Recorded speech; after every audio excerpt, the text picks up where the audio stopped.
time. So there are some couple of new names. The linebacker from Arizona State, Gentry, Jalen Robinson from UCF now enter the portal. How quickly or how high up the totem pole of interest, not interest, but value do those guys bring? Yeah, we're kind of hitting the home stretch here on the transfer portal cycle. If any players want to be immediately eligible to play this fall, then they've got to go in the portal by May 1st. So, last 10 days here, hopefully players know that and are making the decision based on the timeline. Lately, the past week or so, it seems like more of the players that have gone in the portal have been maybe those kind of guys that are leaving the program at the end of the spring because they're not really playing very much, or maybe even their coaches are encouraging them to go in the portal and try and find somewhere else to go. But certainly some big names, in the past 24 hours with Jalen Robinson, the wide receiver from UCF, who was really, really good in 2020, very electric playmaker, guy from Fort Worth, All Saints, too. I wouldn't be surprised if he were looking to come, close to their home in Texas. And then Eric Gentry, a guy who's a freshman All-American in his 1 year at Arizona State. Moving on like a bunch of players have from Arizona State with all the weird stuff that's gone on there in the past year. He's a guy that has a ton of Power 5 interest as a, kind of a unique athlete, a 6'6", 200-pound linebacker who, I think is going to have kind of his pick of the litter here in terms of Power 5 offers. Max, I was really sad we didn't get to talk to you last week because I need to know what happened with the Marius Mims. With the what? With the Marius Mims, I need to know. That was an interesting one. There have been a lot of those, like the really high-profile guys who go in the portal and then stay put. Marius Mims is one of the most talented young linemen in the country, and a guy that just at Georgia, he's kind of blocked.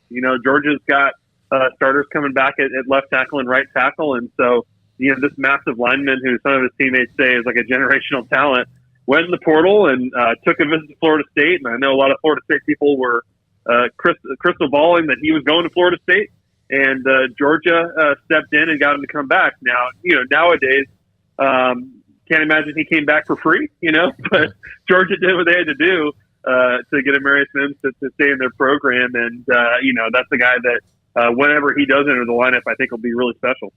So, Max, a lot going on with Texas in the transfer portal. I mean, they've already added, several guys, but now Ajayi Hall from Alabama. Yep. You got the O'Shawn Mathis decision that's coming up, by the end of the month. And then there's this transfer portal story that I'm sure there are other examples of, but actually losing a guy to the transfer portal, he goes and plays well elsewhere, and now Caleb Johnson could be back in Texas. Is that correct?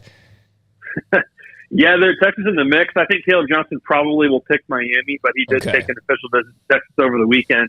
A guy that was briefly at Texas, went to UCLA for a couple of years, played a bit there, and now Miami has really loaded up on the portal since Mario Cristobal got there and put his staff together. I would think he'd go to Miami, but the Texas taking Ajayi Hall is a little bit of a head scratcher to me because there's some very talented freshmen that have gone in the portal this offseason. He's a guy that got kicked out of Alabama. I mean, clearly he got suspended. He got taken off the roster.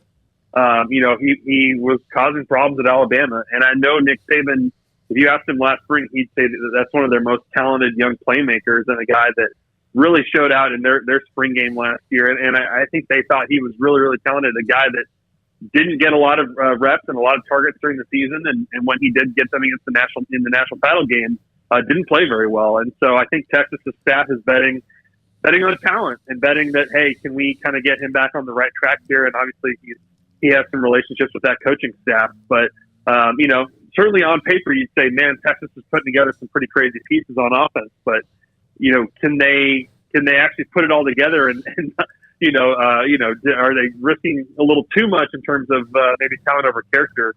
I guess we'll see. But, man, that's another very interesting weapon for their offense. Do you expect the market on Emory Jones to heat up once spring football is over and people kind of settle into maybe needing a quarterback more than they realized going in? Yeah, it's a good question. Again, like there's, Well, I guess we'll kind of find out in the next week who else is out there in terms of the quarterback market. But right now, it's pretty thin. The backup freshman at Florida just went in the portal, and he hasn't played at all. But maybe he'll have some options. But Emory Jones, you kind of look at the landscape right now, like, look at the guys who are recruiting JT Daniels. I mean, I guess Missouri would be looking for, Oregon State might be looking for one. Certainly Arizona State should be looking for one. But in terms of Power 5 options, there's not a whole lot out there for Emory Jones, at least you would think. And I'm guessing that guy doesn't want to go play at a Group of 5 school, even if, maybe he's a player that should be looking for scheme fit more than, sort of playing at a bigger school. So, yeah, I think that'll pick up a little bit post-spring. But right now, my guess would be he'd end up at one of those schools. Max, Brent Venables in Oklahoma, there's a lot of excitement going on right now. Saw Lincoln Riley with his was the Players Tribune farewell to OU. That was good stuff, but a lot of consternation. Obviously, a lot of 5 months late, but he put that out there. Yeah, you're right. It was the timing. He finally had what he had to say, I guess. But what are your thoughts on Brent Venables? I mean, I find it kind of mixed. People who aren't Oklahoma fans feel like, well, there's no way they can keep up this run of what they've been doing the last 2 decades, and then Oklahoma fans feel like this is what we've been needing. He's going to be better than Riley, this and that. What are your thoughts in year one with Brent Venables? Yeah, it is interesting the way you've seen Oklahoma fans turn on Lincoln Riley. And, to what extent is it kind of like revisionist history to say some of the things that you've seen? And again, not to put too much stock in Twitter or anything, but it does seem like some OU fans sort of feel like, oh, man, we were like getting worse under Lincoln Riley and stuff, which I don't really know that I buy that. But I think that I think that, like, where are they in the SEC is kind of a different conversation. Where are they in the short term here? Like, I do think Brent Venables is going to take it in a different direction, but I think in a direction that they're still going to get really good players on that team. And I do think they're going to probably be a Big 12 title contender for the rest of their time in the conference, however long that is. I think that there's going to be some adjustments to it, and there's probably going to be some players that maybe aren't totally on board with when you sign for a certain coach and then it all changes over.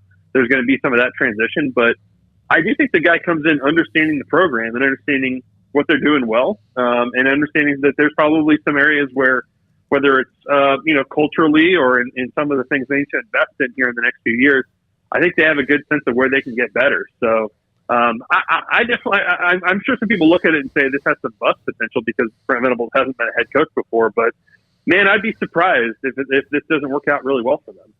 Why would you say that people don't think Brent Venables could be a good head coach? Just because it's been so he's had opportunities. He's maybe an older start as a head coach than most would be.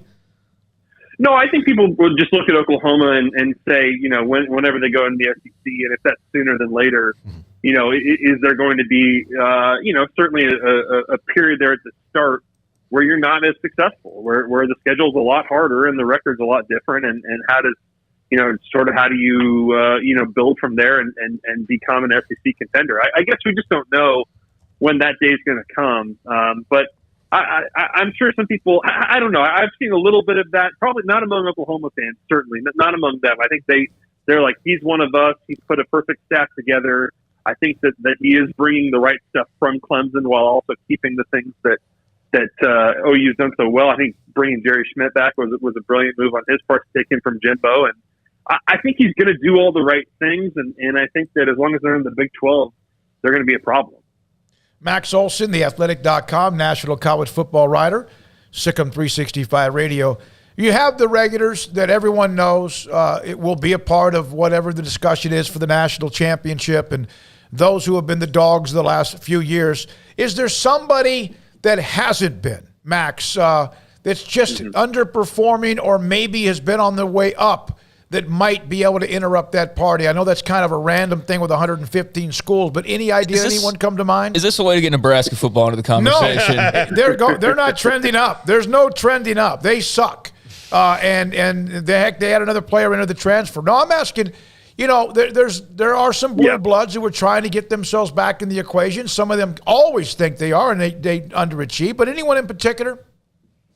Well, I would say some of the programs that are not the usual contenders, like I think going into this year, I know they're really excited about what they've got going on at Utah. I think that's certainly you saw the way that they were able to be really dominant late in the season and have a chance to beat Ohio State in the Rose Bowl, and they whipped Oregon twice. I think that they're bringing a lot of pieces back that you feel really good about. Can they be that dark horse playoff contender? I think the same another one that's kind of flying under the radar is NC State. That's just one of those teams that really kind of brought everybody back. I mean, obviously they've got the offensive tackle who, could be the number 1 overall pick or a top 5 pick or whatever. But man, pretty much everybody else from that team is coming back. And so there's some of those kind of teams, and I'm sure Baylor belongs in that category too, just in terms of what they're returning. That there's some of those teams that you just say on paper you like the experience and you like the pieces they've got and stuff like that. But in terms of the Blue Bloods, I don't know, because there's just so many of these that have changed coaches this offseason. I mean, of all of those ones, which ones would you say you're most confident that they're going to get it flipped fast? Would it be maybe Notre Dame because it's the least amount of transition? I think that there may be a little bit of I don't want to say breath of fresh air with Marcus Freeman because he was there, but I do think that maybe there is more upside and there is less of a like bumpy waters or whatever, choppy waters because of the transition. Yeah. He was already there. Yeah. Maybe so. Yeah. And there's certainly pieces that they've got to find a quarterback this year.